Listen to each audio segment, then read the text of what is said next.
Asking yourself, how can I improve my family's living situation may be one of the biggest financial and relational decisions you'll ever make. Moving forward with the Dekker team. Moving forward together with the Dekker team. Welcome to Life's Inside Track, episode 762. I'm Yetta Dekker. And I'm Ken Dekker. Thank you for connecting with us each week as we have honest conversations to help everyday Canadians make wise real estate decisions that strengthen the life they're building with even more clarity, confidence, and conviction. And this one is one of those that I used to think really didn't impact very many people.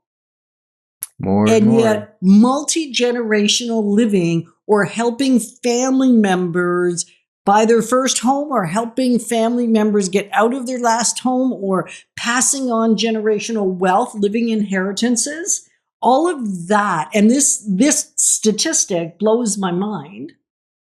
It's only about multi-generational households in Canada. Mm-hmm. In 2021, and I know for a fact in the last 5 years, it has increased. We just don't have statistics to prove it. Right. But I know based on the calls we get. So 2021, how many people were living in multi-generational families? In Canada, 2.4 million. Over 50% of them were in Ontario. So this is so over 1.2 million people were living in multi-generational housing or home situation in Ontario. And I think the reason about over 50% are in Ontario is probably because of the cost of homes in a lot of Ontario, where the majority, like it's not Montreal, that's in Quebec. There is certainly Montreal is another area that has some. Mm-hmm. Vancouver and the West Coast is where a significant number of the other multi-generational homes are. And then Ontario. Ottawa being a big place, Toronto being a big place, and every area around the GTA holds a lot of the multi-generational. So we're having more of these conversations. There isn't a week that doesn't go by that a clarity call isn't happening or a clarity conversation isn't happening about some form of helping a generation above or below with housing and the living situation. For sure. And it used to be, I believe, multi-generational families was more immigrants would do that because of the cost of living and coming to a new country, and it worked.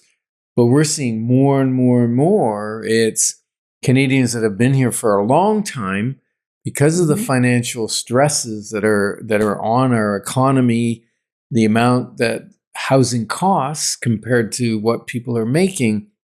We're seeing more and more people wanting to, get something in a house that has that in-law apartment, either on the side or in the basement, or we see people buying duplexes that one side they're putting one family in and one side the other family.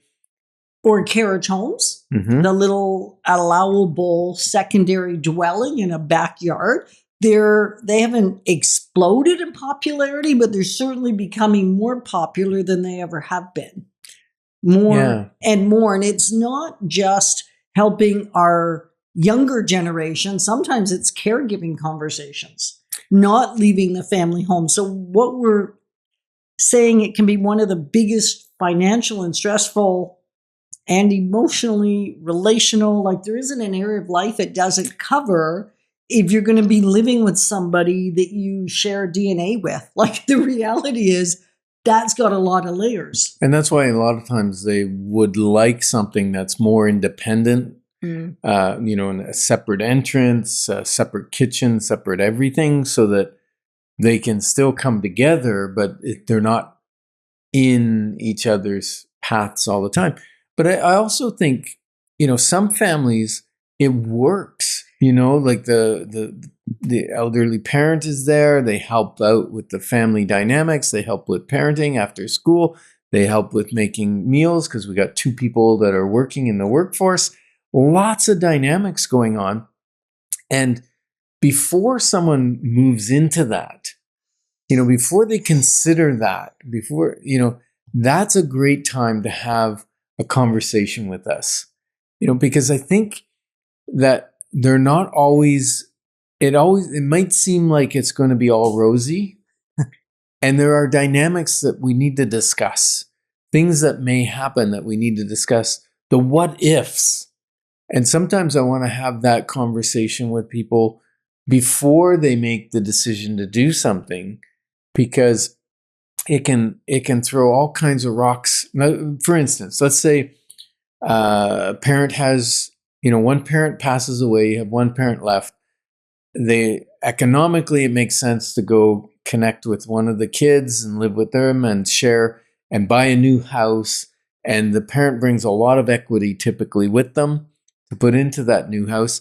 And now you have another sibling somewhere else, or two, right? or three, or four. Or two or three. And they're going, well, what happens when mom passes away? What happens to the money that she's put all this money into your house? And is it fair? Is it equitable? What's going on? So there's lots of dynamics. I've had it where the parent wants to give the house to the kids or support the kids to get this house. And where does that actually affect them? Like, and sometimes parents are generous to the point where it harms their future retirement plans or that kind of thing. And so that clarity conversation, 15 minutes can get us start. And maybe we have to sit down for an hour and have a full-blown conversation.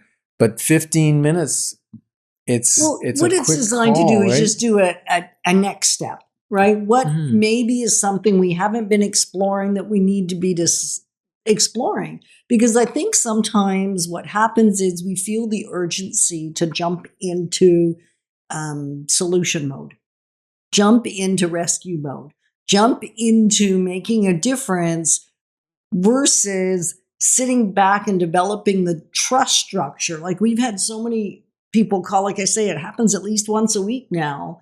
And sometimes they haven't talked to any of the kids yet. Sometimes they've talked to one of the kids. Sometimes they've talked to one of the parents, not the other parent. So already the recipe for disaster Mhm. is there, because when is the right time to have the conversation with the extended family or with the people involved?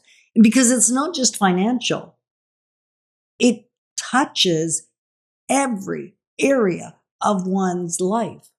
Yeah, so jump on deckerteam.com is what we're saying, as far as if you'd like one of those 15-minute conversations to get clarity on your next step, then just go to deckerteam.com and book a quick call with us.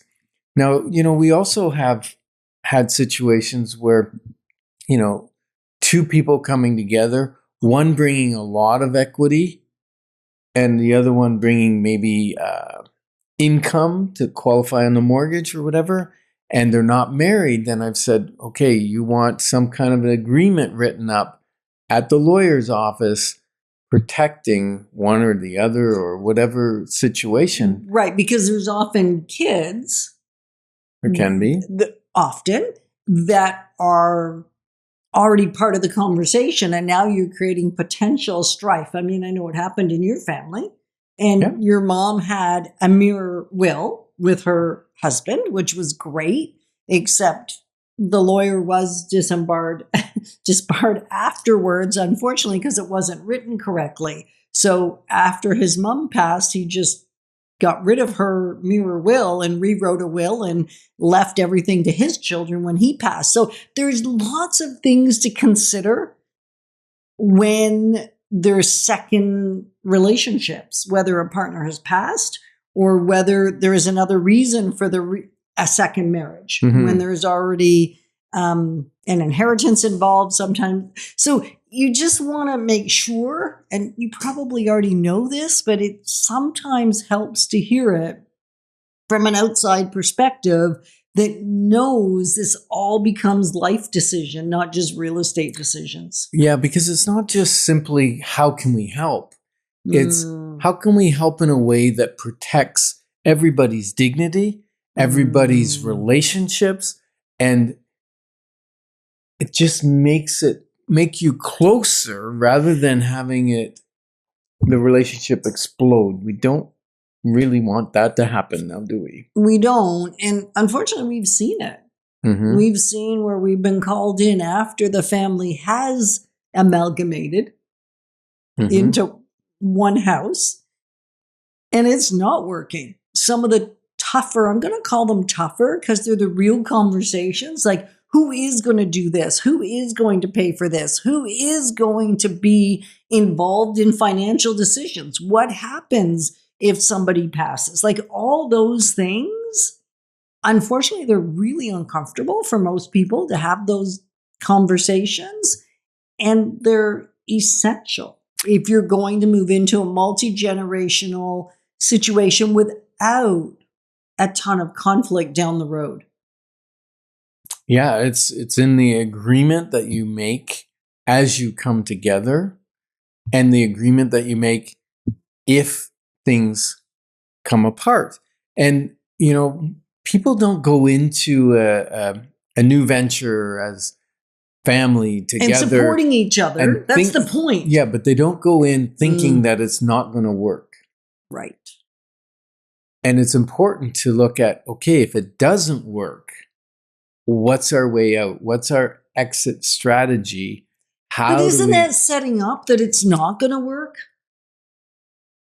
Or is it putting guardrails on and protecting? I think it's really wisdom to look at the entire picture, not looking at it with rose-colored glasses that it's going to be perfect. It may be perfect, and our goal may be to make it as perfect as possible. That doesn't mean that family doesn't have little hiccups now and then, or, you know, someone's having a bad day, or someone says something that makes the causes, or the other person decides to take an offense.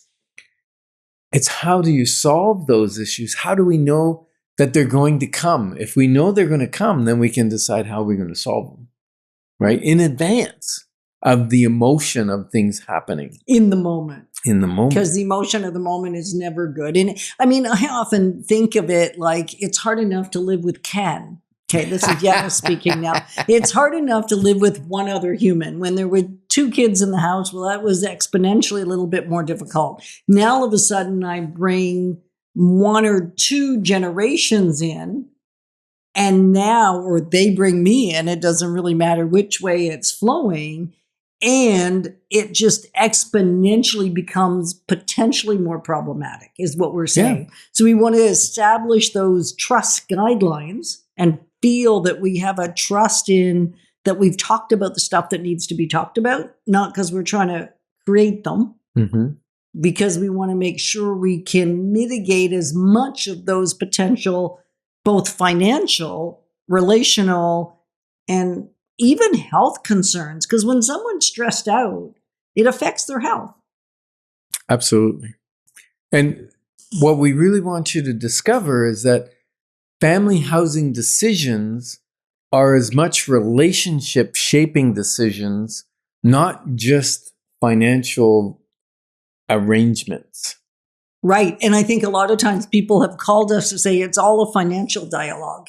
It's a financial consideration. Well, there's so much more, which, you know, it's something we talked about when my dad was sick. That's the reason one of the reasons we bought this house. Yeah, it had an in-law suite, and we knew there would be somewhere safe for my mom. And it's a main floor. And it's a main floor. If something happened to Dad, now, thankfully, it wasn't as big a scare as we thought it was, but we were setting ourselves up to make it so she didn't have to live in my house. Yes. And life is so much lighter when we navigate it together. So thanks for joining us on Life's Inside Track, because when we move forward together, we've got this. Moving forward with the Dekker team.